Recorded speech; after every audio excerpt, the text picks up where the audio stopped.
1937. Mere months before the outbreak of the Second Sino-Japanese War, a clandestine scientific organization was formed to investigate a rare extraterrestrial compound known as Element 115. They would construct a facility for its study, dubbed the Rising Sun, and there they discovered rather quickly the unearthly properties contained within, discovering within it both the potential for weapons and its mutagenic capabilities when applied to either animal or human being. As the Second World War raged, their German allies, particularly members of a group called 935, requested access to the Rising Sun facility.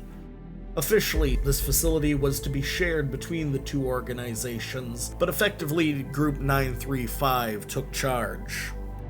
Some 2 years into this partnership, the Emperor of Japan dispatched an overseer to this facility, Takeo Masaki, effectively commanded to spy upon Group 935, and when this overseer reported on the inhumane and unacceptable research being conducted, he would be arrested and subjected to the very experimentation he had condemned. And while the Empire valued the facility, it was isolated and only resupplyable by air. And as the war continued to rage, the facility was faced with shortages, as the Empire, time and time again, cut their supply rations from once a week to every other month, seriously compromising their ability to generate energy. Yet around this same time, an island in the South Pacific, Pohnpei, was discovered to hold a great deal of Element 115. Believing that they could achieve far greater things on this island, they petitioned the Emperor for permission to establish a research facility there. While awaiting the Emperor's response, on April 12th of 1942, the regenerated corpses of soldiers, dissidents, and test subjects alike rose and overwhelmed the forces at Rising Sun.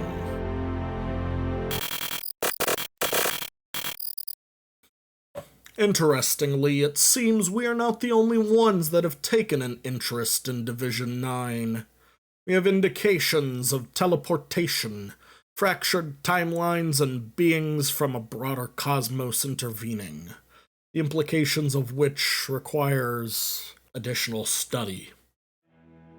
The Emperor, rather than disbanding the organization, was impressed by what Division 9 had achieved with limited support, granting them permission to construct a new facility on Pohnpei, and assured the division that they would spare no expense, so that they may endeavor to develop new tools and weapons unlike anything that had ever been seen before.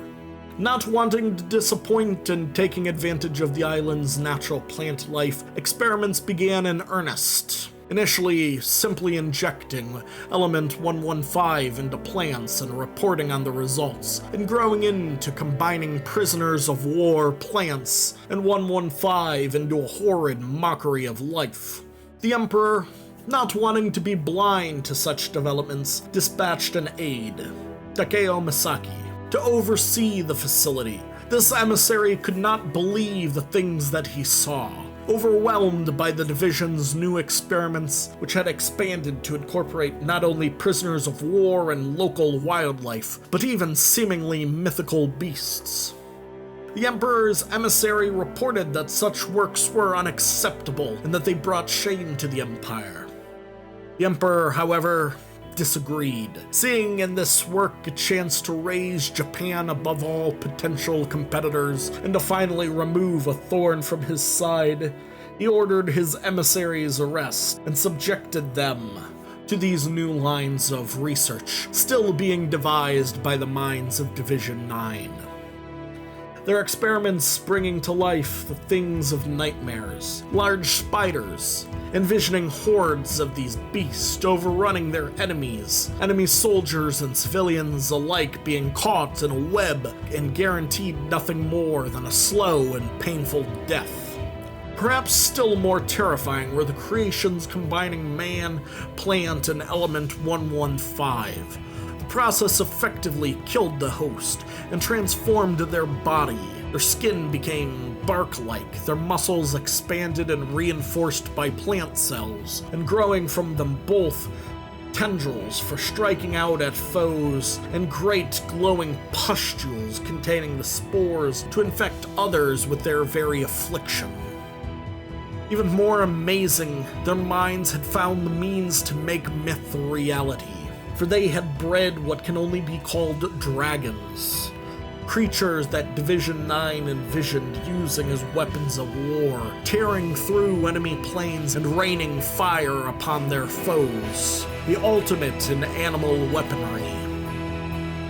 Weapons that they had in fact already promised to their Group 935 allies, yet seeking to maintain not only their monopoly in breeding such creatures, but also in controlling the beast. Division 9 had developed intricate programs of conditioning, training them to respond to mechanical and sound-based controls, without which they would be an uncontrollable and destructive force. Division 9 proved ultimately successful, and though they succumbed to their own creations in late 1945, their legacy can be felt around the world, from vast roaming hordes of zombies to the unleashing of the ancient and powerful dragons that have broken the Red Army and have become the scourge of Eurasia. With their facility overrun in 1942, and with little success on the island of Pompeii, Division 9 was disbanded. After the war, their research and any technology they had developed were handed over to the United States, and for a time their dark legacy was lost.